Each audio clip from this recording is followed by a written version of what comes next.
Okay, let's begin.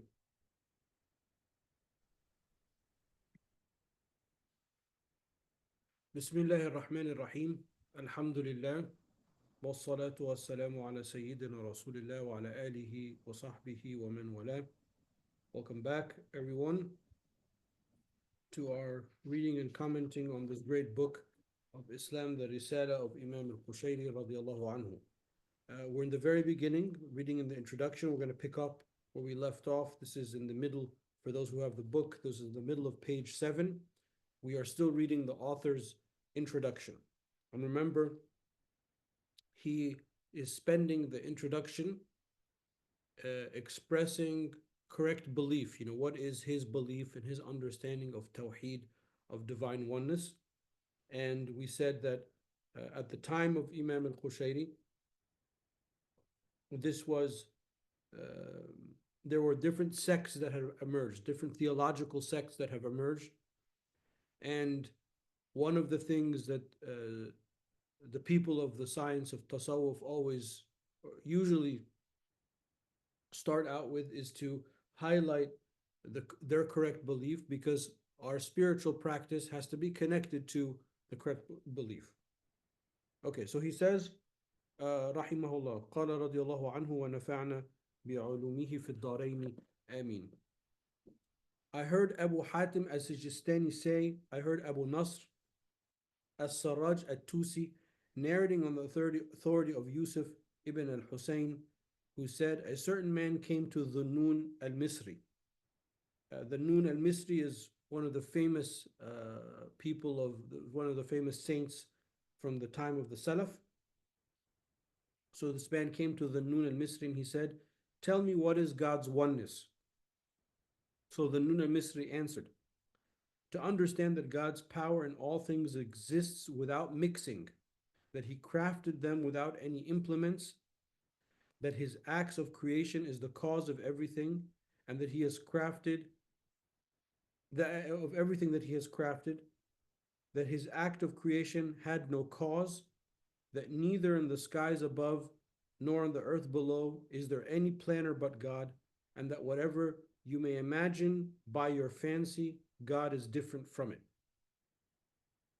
So another, comprehensive statement of what La ilaha illallah means, and all of those points obviously are points that we believe in, to understand and underscore what it means to say La ilaha illallah. Al-Junayd said, the doctrine of God's oneness is your knowledge and confirmation that God was alone in his pre-eternity, with whom there was no one, and that nothing can do what he does.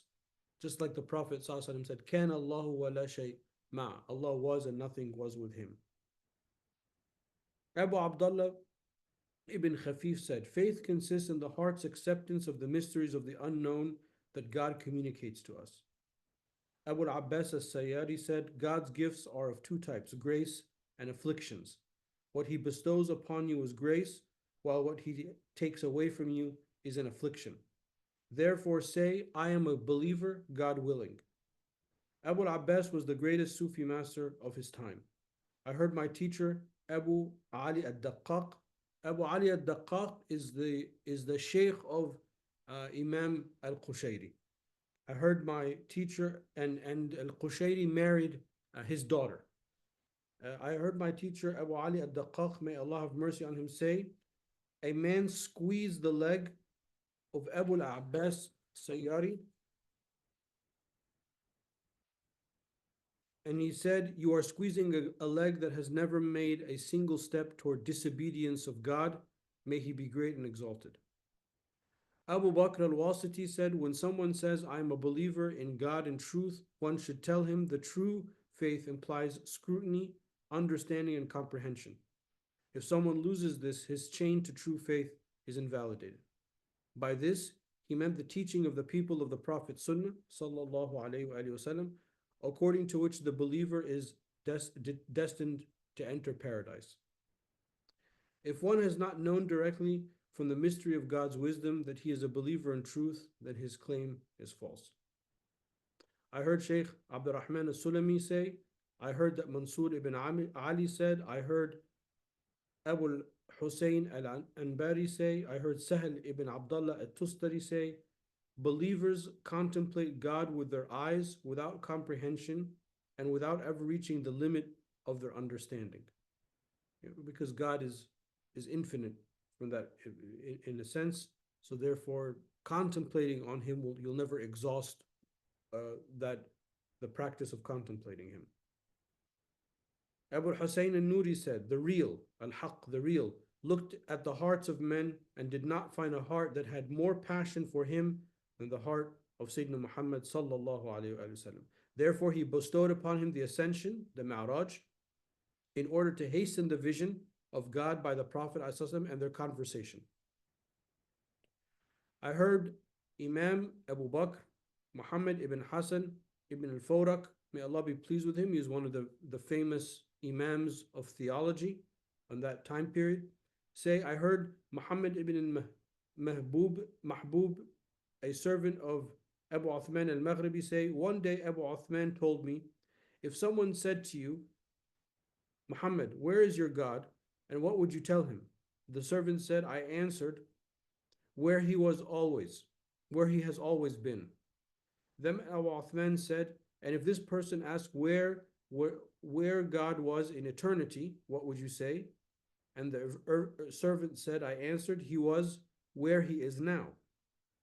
That is, as he was in no particular place before, so he is now. The servant said he was satisfied with my response, and he took off his shirt and he gave it to me. So Allah Ta'ala is not in a place. There is no location of Allah subhanahu wa ta'ala. One of our beliefs is that Allah Ta'ala can't be in a location, is not in time, is not in any of the dimensions that are used to classify us and our material existence, because Allah subhanahu wa ta'ala is beyond that. So that's what he was saying. And then the giving the shirt thing, this is a practice of companionship. It's a practice of acknowledging that someone has done something correct. In the science of tasawwuf, it's called giving someone the khirqa, the cloak. And in tasawwuf, and I think you'll get into this much, much later in the book, there is a chain of transmission for the dhikr, for the remembrance of Allah subhanahu wa ta'ala, and there's a chain of transmissions for the khirqa, for the cloak, that your sheikh put some kind of like a shirt or like a cloak or a jubba or on you as a sign of his being pleased with you, as a sign of you being his companion. And this goes back to the Prophet ﷺ adorning the cloak on various of the Sahaba. I heard from Imam Abu Bakr ibn Fawraq, may Allah Ta'ala be pleased with him, say, I heard Abu Uthman al-Maghribi say, I used to believe in the teaching that postulated that God is located in a certain direction. However, when I arrived in Baghdad, this idea disappeared from my heart. I then wrote to my companions in Mecca saying, I have become Muslim once again. I mean, this is a huge theological problem to say that Allah subhanahu wa ta'ala is in a place. I mean, it's a theological impossibility, because then that would mean that Allah Ta'ala has been confined somehow. I heard Muhammad ibn al-Husayn al-Sulami say, I heard Abu Uthman al-Maghribi say, when he was asked about creatures, they are but carcasses and ghosts who are governed by the rulings of divine power. Al-Wasiti said, when the spirits and the bodies of men were brought forth by God, they came into being through him and not through their own essences.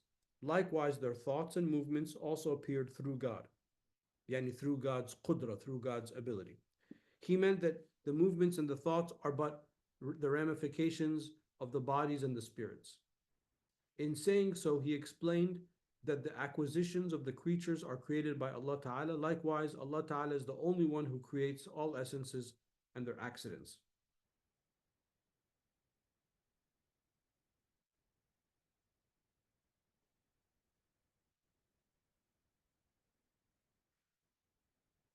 In our understanding of theology, because this my last part might not make any sense.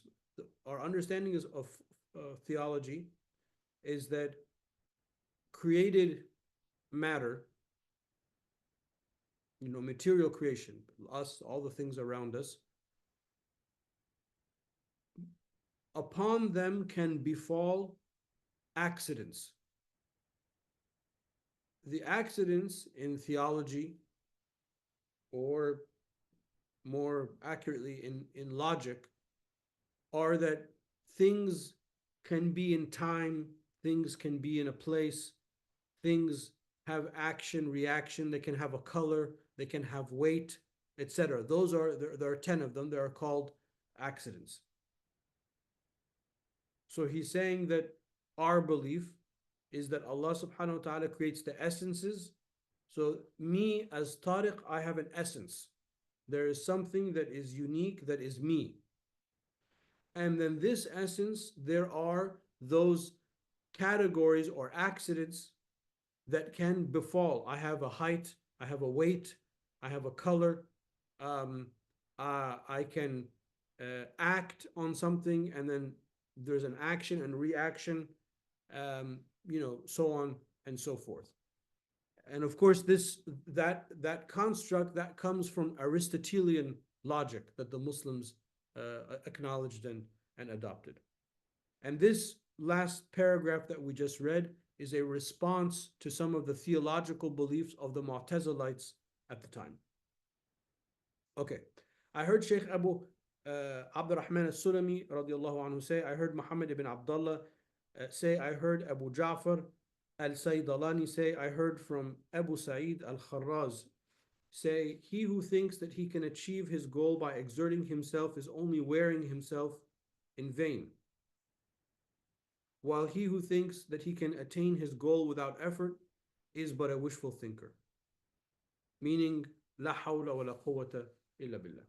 Al-Wasiti said, the stations of the Sufi path are but portions, apportioned and attributes predetermined by God's will. Therefore, how can one strive to attain something through one's own actions, and how can one seek to achieve one's goals through one's own goal? So, we have goals. There are things that we want to achieve in life, but we can only achieve them, and we will only achieve them if Allah Ta'ala allows us to achieve them. That's what he's saying. So you can't really rely on yourself. You have to rely on Allah Subhanahu wa Ta'ala. Someone asked Al-Wasiti whether unbelief occurs through God or belongs to him. He answered, unbelief and faith, this world and the next, are all from Allah, to Allah, through Allah, and belong to him. That is, they originate from Allah, then they return to him, they subsist and disappear through Allah, and belong to him as his domain and as his creatures. Al-Junayd said, someone asked one of the scholars about the doctrine of the oneness of God. The scholar replied, this is certitude. Then the inquirer asked, explain to me what it is. So the scholar answered, it is when you know that the movement or immobility of creatures are the work of God alone, may he be great and exalted, and that he has no partners. If you have done this, you have already declared his oneness. I heard Muhammad ibn al-Hussein, may God have mercy on him, say, I heard Abdul Wahid ibn Ali say, I heard Muhammad ibn Musa al-Wasiti say, I heard Muhammad ibn Hussein al-Jawhari say, I heard Dhunnun al-Misri said that a man had come to him and said, pray to God on my behalf. Since you are assisted in your knowledge of the unseen by a realization of the doctrine of God's oneness, God has answered many of your prayers in the past. However, a cry for help does not necessarily save a drowning man. Al-Wasiti said, Pharaoh claimed lordship openly. He said that he was God. When the Mu'tazilites do so, while the Mu'tazilites do so covertly, when they say, you do what you will. Abu Hassan al-Nuri said, God's oneness is when every thought points to God Most High without being mixed with the thoughts that imply that God is similar to his creatures. So this thing about Pharaoh is he's saying that the Mu'tazilites are saying in some of their theological points that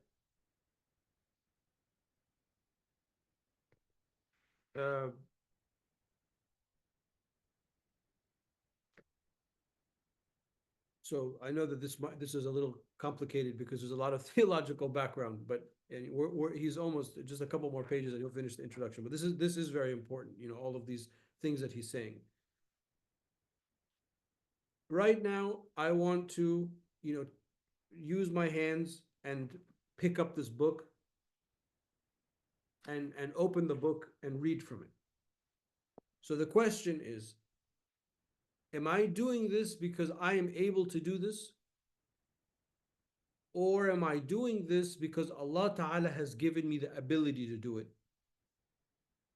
So Sunni belief, we say that Allah Ta'ala has created the ability for me to do my actions, and I have acquired that ability.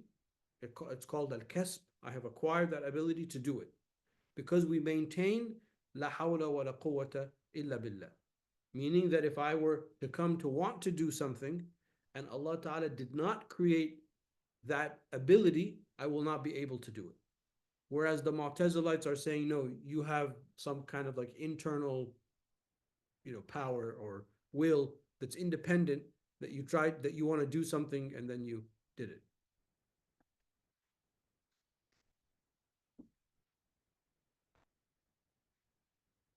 Shaykh Abdul Rahman al-Sulami, may Allah Ta'ala be pleased with him, said, I heard Abdul Wahid ibn Bakr say, I heard that Hilal ibn Ahmed said that someone asked Abu Ali al-Rudhabari about God's oneness. And he answered, God's oneness is to keep the heart upright by avoiding the teachings that strip God of his attributes and by rejoicing his similarity with his creatures. In one phrase, God's oneness is asserted as follows. Whatever humans imagine and thoughts might ascribe to God, he is the opposite of it. As stated by Allah Ta'ala himself, like him there is not, he is the hearing and the seeing. لَيْسَ كَمِثْلِهِ شَيْءٌ وَهُوَ السَّمِيعُ الْبَصِيرُ. Abu al-Qasim al-Nasrabadi said, paradise subsists because he allows it to subsist. However, his thought of you, his mercy towards you, and his love for you subsist as long as he himself subsists. How different is that which subsists through his own subsistence from that which subsists because he allows it to subsist.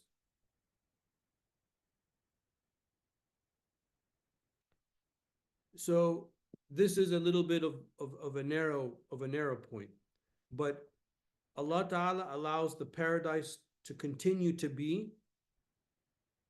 He allows it. But Allah Ta'ala's mercy towards us and his love towards us continue because they are attributes directly related to Allah subhanahu wa ta'ala. So he's saying that Allah's love for us and Allah's mercy towards us is greater than Allah creating paradise and allowing paradise to be.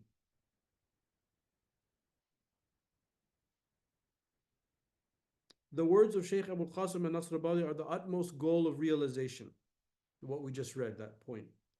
The people of truth say that the attributes of the essence of the eternal, glory be to him, subsist through his own subsistence.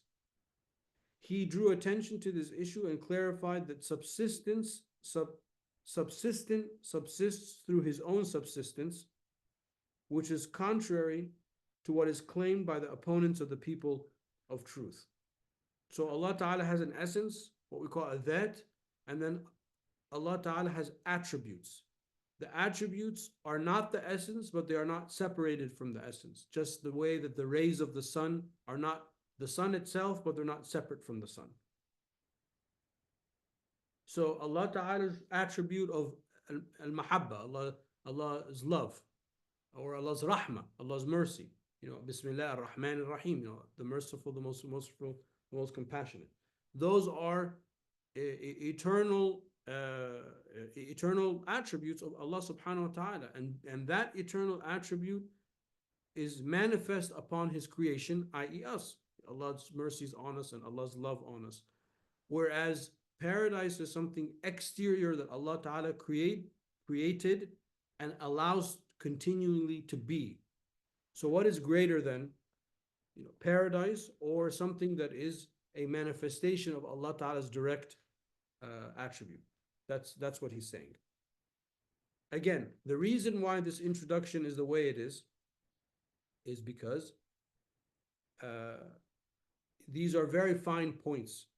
And based on this understanding of our belief of Allah subhanahu wa ta'ala, then comes our journeying to Allah subhanahu wa ta'ala, which the rest of the book is based on. Muhammad ibn al-Hussein said, I heard that al-Nasr Abadi, the same alim who just gave us that distinction, he said, you vacillate between God's attributes of actions and attributes of essence. Both are his, may he be exalted, attributes and truth. When he throws you into confusion by placing you in the station of separation, he binds you with the attributes of his action. When he delivers you to the station of unity, he binds you with the attributes of his essence. So in Sunni theology, we differentiate the types of attributes. Some of the attributes are called the attributes of a dhat, sifat al-dhat, which are the attributes that the essence of Allah subhanahu wa ta'ala necessitates, like Allah being and Allah subsisting, um, etc. And then there are the attributes of actions that Allah ta'ala gives life and he gives death. That would be like an attribute of action. Okay, so there are two sets of attributes when we come to study theology. And then he says that we are between these two as they relate to two spiritual modes that we have. The first spiritual mode is called the spiritual mode of separation, al-farq. Separation is that when we are not aware of Allah subhanahu wa ta'ala's existence. Remember how we said in the hadith of Gabriel, the Prophet ﷺ was asked about ihsan, about spiritual excellence, and he said to worship Allah as if you see him, okay, to be aware. And if you do not know that he sees you, so there's this awareness. The spiritual station of separation is that one, you're not even aware of it, you're just totally heedless of all of that. And in that mode, you are sort of on your own, and upon you is manifest Allah subhanahu wa ta'ala's attributes of actions. For the person who is aware, this is called the spiritual station of unity, al-jama', which does not mean that we become one with Allah ta'ala, because that's a theological impossibility, and it's a mark of disbelief. Other religions, they posit that, but we do not. So do not be confused by the term unity. Unity, and these are terms that are in our literature. Al-jama' wal-farq. Al-jama', unity, is that you are in a constant state of witnessing Allah subhanahu wa ta'ala, exactly as the Prophet ﷺ said in the hadith. In that sense, then upon you is manifest the attributes of the essence, because you see Allah's being from a spiritual point of view, you see Allah Ta'ala's being. Okay.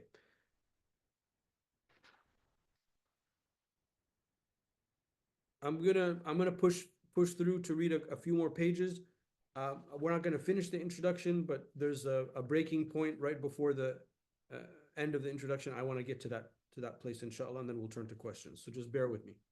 Abu al-Qasim al-Nasrabadi was the master of his age. I heard Imam Abu Ishaq al-Isfariyini, who was also a great alim of Islam and an exceptional theologian, may Allah Ta'ala have mercy on him, say, when I arrived from Baghdad to Nishapur, I began to teach at the Friday Mosque of Nishapur the doctrine of the human spirit, arguing that it was created. Abu al-Qasim al-Nasrabadi used to sit at some distance from us and to listen to my speech. After several days, he approached us and he said to Muhammad al-Farra, I testify that I was converted to Islam anew by the hands of this man, and he pointed to me.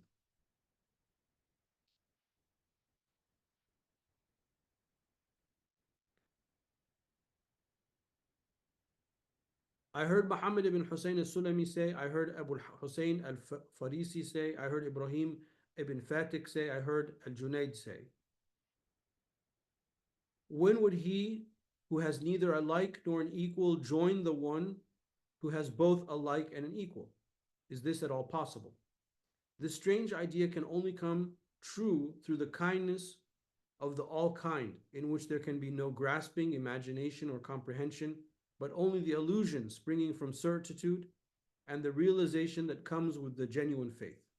Muhammad ibn Hussein, may God have mercy on him, informed us, I heard Abdul Wahid ibn Bakr say, Ahmed ibn Muhammad ibn Ali al-Bardai say, told me, Tahir ibn Ismail al-Razi told me, someone asked Yahya ibn Mu'adh, radiallahu anhu, tell me about God, may he be great and exalted. He answered, your God is one God. He was then asked, how is he? Yahya answered, he is the all-powerful ruler. He was then asked, where is he? Yahya said, the Lord is ever watching you. The inquirer said to him, I did not ask you about that. Yahya replied, all attributes belong to his creatures. As for his genuine attribute, it is as I have just told you. So all of these like questions, all of these little stories that he's giving us, he's trying to show you that our pure Sunni belief in Allah subhanahu wa ta'ala is that Allah ta'ala is one, Allah ta'ala is absolute, Allah ta'ala, nothing is like Allah, nothing acts except Allah subhanahu wa ta'ala. We have no independent power except Allah subhanahu wa ta'ala, and there's no likeness to Allah subhanahu wa ta'ala. Now, I know you guys are probably thinking, or somebody might say, well, I thought this is a book of tasawwuf, why are we talking about all of this theological stuff? Because the whole point of tasawwuf is to draw nearer to Allah subhanahu wa ta'ala and to purify yourself in your worship of Allah subhanahu wa ta'ala. So you have to know who God is and what you believe about God before that begins. Muhammad ibn Hussein told us, he said, I heard Abu Bakr al-Razi say, I heard Abu Ali al-Rudhabari say, whatever one imagines about God and his ignorance, the intellect shows him to be different from that. Because there is no likeness to Allah subhanahu wa ta'ala. Ibn Shaheen asked Al-Junayd about the meaning of the word with. He responded, with has two meanings. The with of the prophets, which is God's assistance and protection, as in the words of God, I shall be with you, hearing and seeing. Inni ma'akuma asma'u wa ara. When Allah Ta'ala addresses Sayyidina Musa and Harun alayhim as-salam, I am with you. The with so that's the with as it relates to the prophets. Assistance and protection. The with of the commoners, which is Allah's knowledge and understanding, as in the words of God, three men conspire not secretly but one another, but he is the fourth of them. To this Ibn Shaheen responded, people like you should be leading this community to God. So in other words, if somebody says with, what does it mean that Allah is with you? Well, obviously it can't mean that Allah's physically with you, that Allah's like in your pocket. It means that Allah Ta'ala's attribute of protecting is with you. Because the first idea, the first explanation would be anthropomorphic. It would be to give human-like qualities to Allah Subhanahu wa Ta'ala, which is impossible. That's the whole point of narrating the story. Someone asked Dhunnun al-Misri about God's words, the all-compassionate sat himself upon the throne. Ar-Rahmanu al-Arsh istawa, the famous verse. And this is the key verse that differentiates sound Sunni belief versus not sound Sunni belief. What does it mean that Allah Ta'ala has manifested upon the throne? Because some people are anthropomorphic and they'll say, no, actually Allah sits on a throne. Hasha, how could that be? Allah doesn't have a physical form. For the concept of sitting on a throne, and we just said all of those accidents that relate to the created matter cannot apply to Allah subhanahu wa ta'ala. So the Dhunnun al-Misri was asked about this. He answered, the all-compassionate asserted his essence while denying his location in a specific place. He exists through his own essence, whereas all things exist through his command, as he wished to be. Someone asked Ash-Shibli about the words of God, the all-compassionate sat himself on the throne. Al-Istiwa, the translation here is, the word is Istiwa.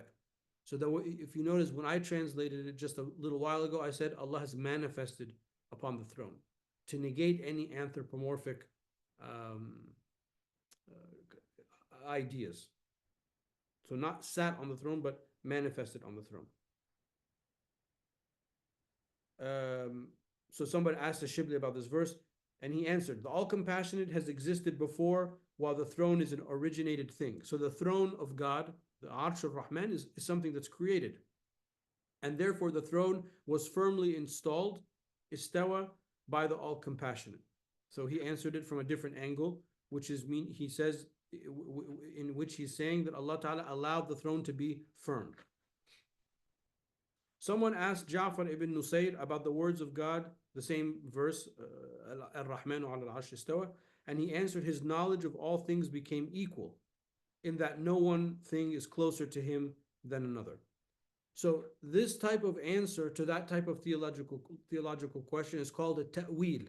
It's to find a appropriate explanation. The Salaf, the early generation, they tended to just say it means what it means. We don't need to investigate. Whatever Allah really intends by it, that's what it means. We're not going to investigate, but certainly it doesn't mean that Allah Ta'ala has a physical form and He sat on the throne. So there are two ways of answering the question within the theology of Islam. Ja'far as-Sadiq alayhi salam, he said, whoever believes that God is located in something, that originated from something, or rests upon something, has become a polytheist. In other words, had he, meaning Allah, had Allah been upon something, He would have been carried by it. Had He been in something, He would have been confined by it. And had He been from something, He would have been an originated being. Ja'far as-Sadiq alayhi salam also said about God's words, then He drew near and hung suspended. Whoever imagines, these are from the verses of Surah Al-Najm.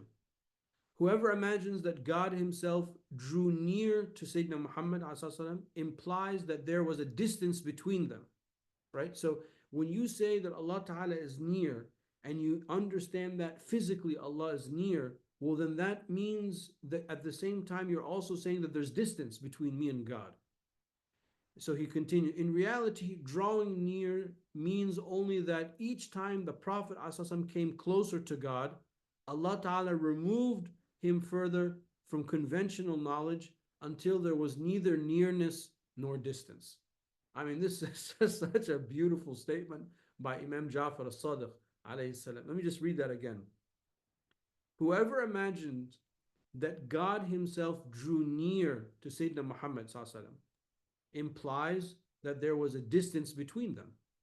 In reality, drawing near means only that each time the Prophet ﷺ came closer to God, God removed him further from conventional knowledge until there was neither distance nor nearness. MashaAllah. That's what we want, right? We want to have that no nearness or distance between us and Allah subhanahu wa ta'ala. I found in the handwriting of my master, Abu Ali ad-Daqqaq, and this is a common way that people, the scholars, establish a piece of writing to a sheikh after they have passed.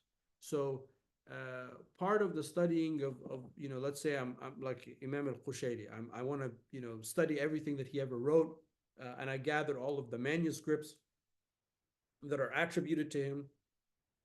So I will come to know what his handwriting is like, because I know that this particular text is in his handwriting because he signed it at the end, and then that particular text was transmitted and everyone acknowledges that this is his handwriting. And then maybe a couple of decades later, I find in a library somewhere a book attributed to Imam al-Qushayri, and it's also signed by him. But because I know what his handwriting looks like, I can be able to compare the handwriting and be like, is it really part of his or not? So that's also something that, especially at the time of the Salaf, that was very common to do that. I found in the handwriting of my master, Abu Ali ad-Daqqaq, that someone asked a Sufi, where is God? And he answered, may God banish you from good. How can you seek the where of witnessing the divine essence? So, I mean, if you want to know God, you're not talking about distance, right? Allah's not far or near, Allah says He is near. نَحْنُ أَقْرَبُ إِلَيْهِ مِنْ حَبْلِ الْوَرِيدِ. we are nearer to him than his own jugular vein. In the Quran, إِذَا سَأَلَكَ عِبَادِي عَنِّي فَإِنِّي قَرِيبٌ. If Allah asks you about you, indeed I am near. But there's actually no distance when you are trying to contemplate Allah subhanahu wa ta'ala. There's just ignorance. Abu Abdurrahman al-Sulami told us, I heard Abu al-Abbas al-Khashab al-Baghdadi say, I heard Abu al-Qasim ibn Musa say, I heard Muhammad ibn Ahmad say, I heard al-Ansari say, I heard al-Kharraz say. The true essence of closeness to God is when the heart loses the perception of all things and the soul finds rest in Allah subhanahu wa ta'ala. It's a beautiful statement. I heard Muhammad ibn Hussein say, I heard Muhammad ibn Ali al-Hafiz say, I heard Abu Mu'adh al-Qazwini say, I heard from Abu Ali al-Dalal say, I heard Abu Abdullah al-Qahraman say, I heard Ibrahim al-Khawwas say, I came to a man who was possessed by Satan. I began to utter the call of prayer into his ear, the adhan.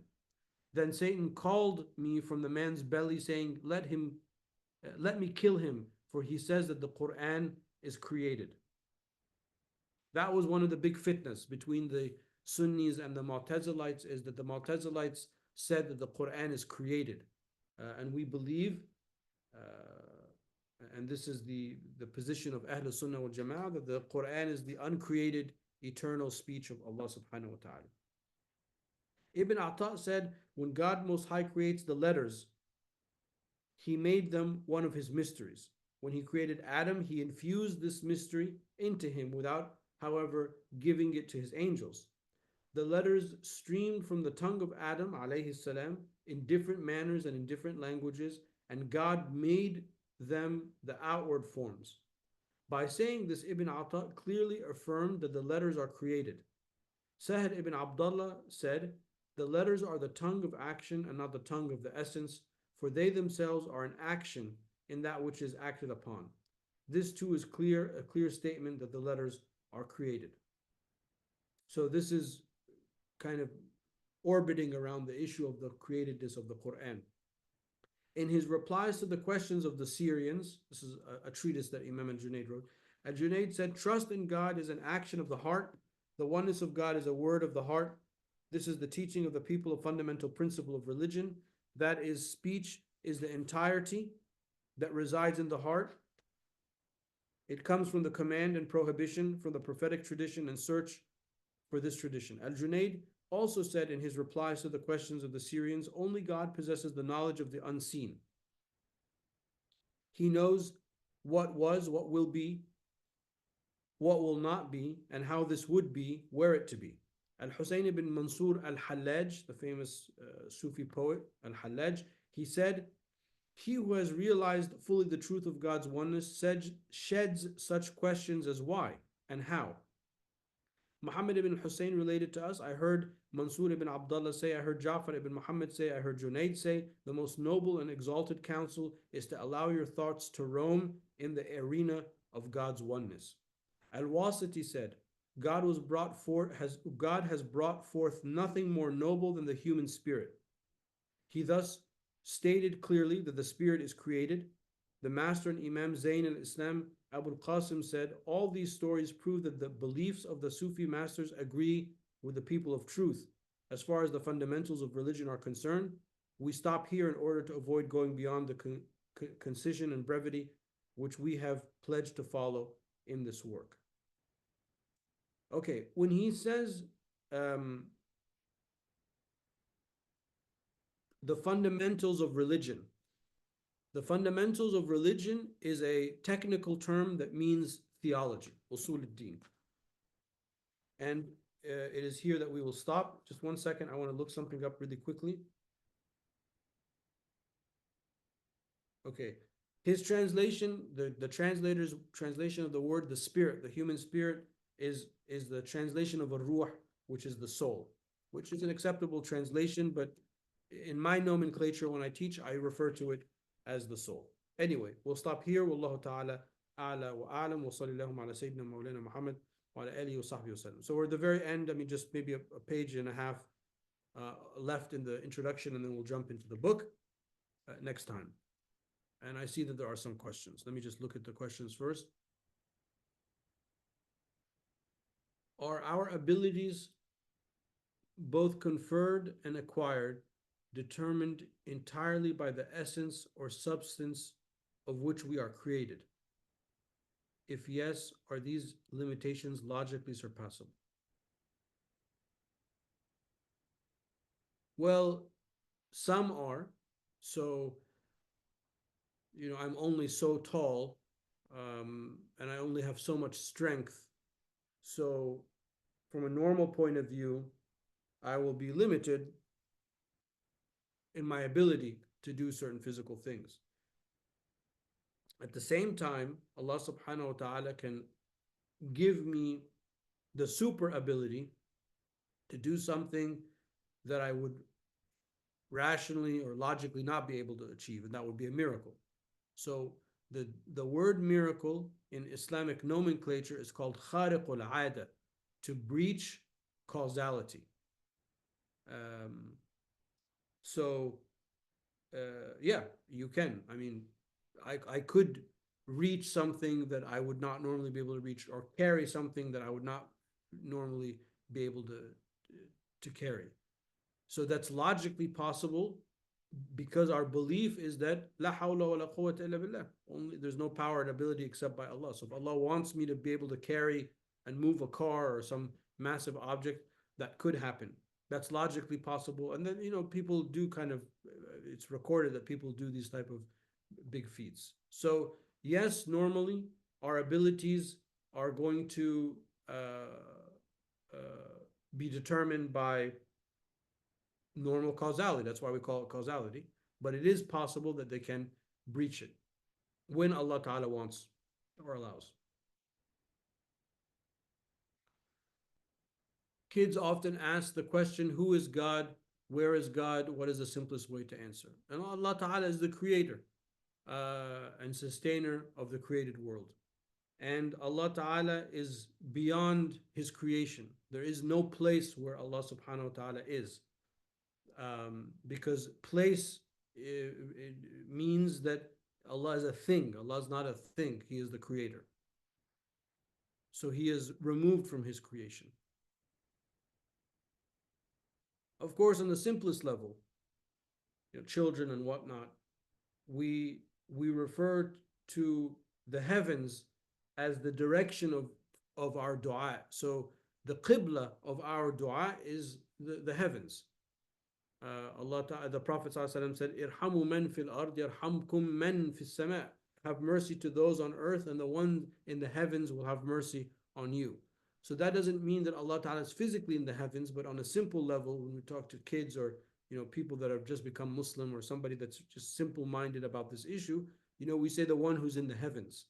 To ascribe to Allah Ta'ala aboveness, that He is above creation, metaphorically. And that's one way that we can also say it. Is it acceptable to give halal meat to a non-Muslim without informing them? Yeah, it's just a gift. Do I know of a ruqya place in the DMV area? No, I don't know. And the ruqya that we use is just the simple verses and surahs from the Quran. And depends on what the ailment is, but it's a pretty straightforward thing. It's not something that needs to be overly complicated. Those are some of the questions that were in the chat. Does anybody have any questions? So, Imam Tarek, is it okay to tell the kids that Allah is the owner or the creator of the heavens and the earth? Because they will not probably understand heaven and earth. Yes, and that's completely acceptable. Sorry. Yeah, that would be a fine statement to say. Yeah. So creator of humankind, of mankind, and creator of the heavens and the earth. Because kids they want a quick answer, and I appreciate your saying that often we look at the heavens and raise our hands and say Allah is in the heavens, but that's probably a very narrow way of saying it. So Well, the Prophet ﷺ himself said it, so Okay. it's fine to say that, because what we mean by that is Allah is above from the qualitative or the metaphoric point of view. Not that Allah is actually sitting, on this cloud or something like that. So Yeah. it's an acceptable expression to say. Thank you.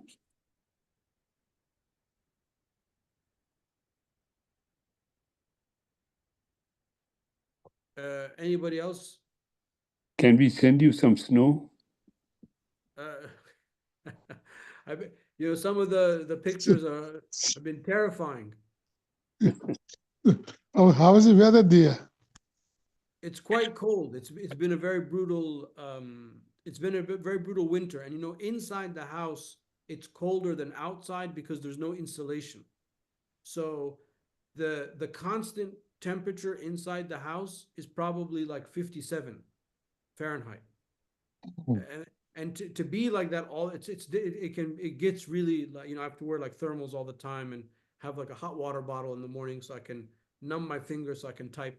But alhamdulillah, it's warmer outside. If you step outside, it's a little bit better. Okay, somebody's saying he removed him further from conventional knowledge until there was neither nearness nor distance. Right, this is the statement of Imam Jafar Sadiq alayhi salam. Does this mean that the more we gain knowledge of Allah, the closer we are to Him? What does it mean that there would be no nearness? To use the word nearness, just bear with me, because sometimes these things are beyond language. It's a experience. But when you say the word nearness, you are automatically assuming that there is distance, but there is no distance. You are just with Allah subhanahu wa ta'ala, and that's something that you experience. So what the Imam is saying is that when you journey to Allah subhanahu wa ta'ala and you tread the spiritual path, as will be outlined in the book, and you have all of these experiences, then you start to see that there is no distance or nearness. All there is Allah subhanahu wa ta'ala. So that's a spiritual insight. Yes, and your knowledge, the more knowledge you have of Allah ta'ala, the more that can help. But this is not a cerebral activity. This is an activity of the heart. So while we have, a book that outlines this stuff, it's really something that you got to do here. You got to work on it, as will become clear, and you got to do the work, and then inshallah Allah Ta'ala will open that to you.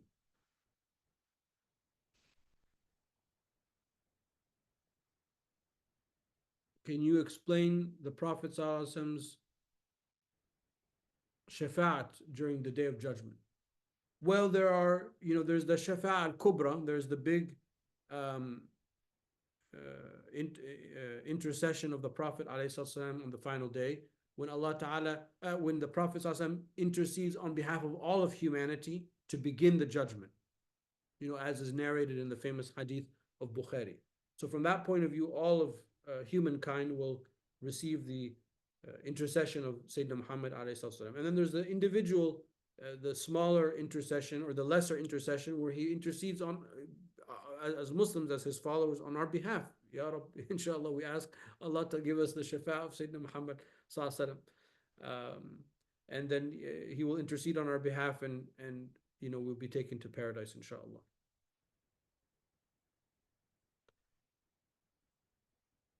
Can the elliptical statements of the Sufis quoted in the Risala serve to trigger a deeper fikr or contemplation akin to the koan tradition in Zen Buddhism? I find some of the statements to lead out of dualistic thinking and into the heart. Yes, because there's only so far that the rational faculty will take you as you journey to Allah subhanahu wa ta'ala. So there's a point where words just won't work anymore, and you have to experience it.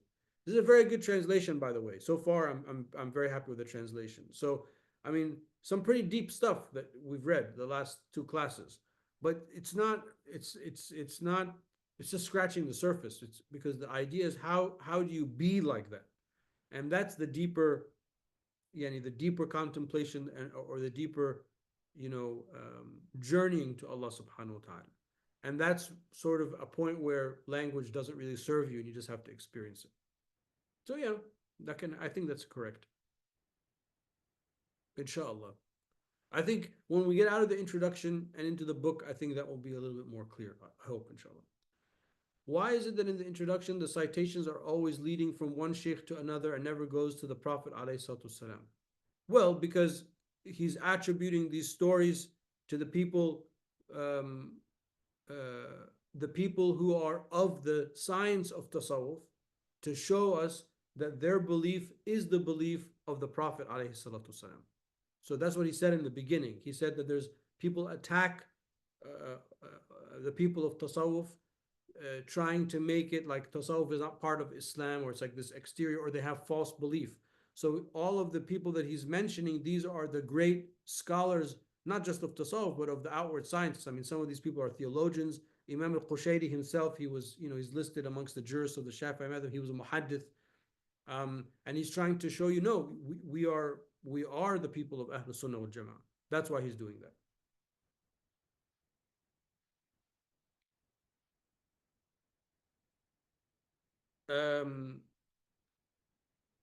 Is nearness or the absence of distance akin to khushu'ah? That khushu'ah is that your mind is present during the act of prayer. So your mind's not wandering.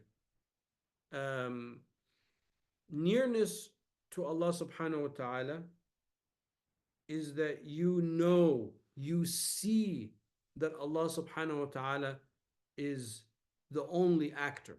You see that.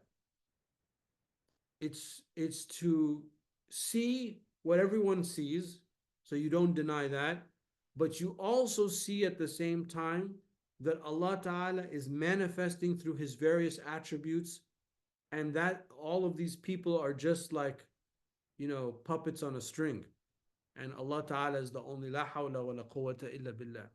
It's to see that with certainty. And that only comes when one's heart is polished from sin and from want and gluttony and pride and all of the diseases of the heart. It's to see that. And then therefore, if you see that, then there's nothing for you to focus on other than Allah subhanahu wa ta'ala. Why are you going to focus on something that's fake? You're only going to focus on Allah subhanahu wa ta'ala. So it's a little bit different. I mean, khushu'ah could be a manifestation of that, but I'll give you an example. My sheikh narrates a story of one of his teachers, and he said, my teacher, it was Ramadan, and he came to me, and he said, I want to ask you a question. So the sheikh is telling his student, and the student in the story is my sheikh. So the sheikh is telling his student, I want to ask you a fiqh question, because something happened to me last night after I broke my fast. So my sheikh is telling him, Maulana, what happened? And he said, I broke my fast. I prayed Maghrib prayer, and then the Isha prayer came in. I prayed the Isha prayer, and then all of a sudden, I heard the adhan for Fajr. So, my sheikh is telling him, is overwhelmed by what he just heard, meaning that the sheikh started praying Isha and was so engrossed in his devotional work that he passed the entire night in worship and was not even aware. And then all of a sudden, he heard the adhan for Fajr. He didn't even have suhoor. That's what a person who's near to Allah subhanahu wa ta'ala, that's like just an anecdotal story of like something that they would experience. So it's beyond khushu'ah. It's because it's beyond, I need to be present in the prayer. He is present all the time. So he passed 6, 7, 8 hours just reading the Quran or praying, 2 units of prayer after 2, without even paying attention to the time, all the way until it was Fajr prayer, non-stop, right? That means, because that's all you see is Allah subhanahu wa ta'ala, things like that.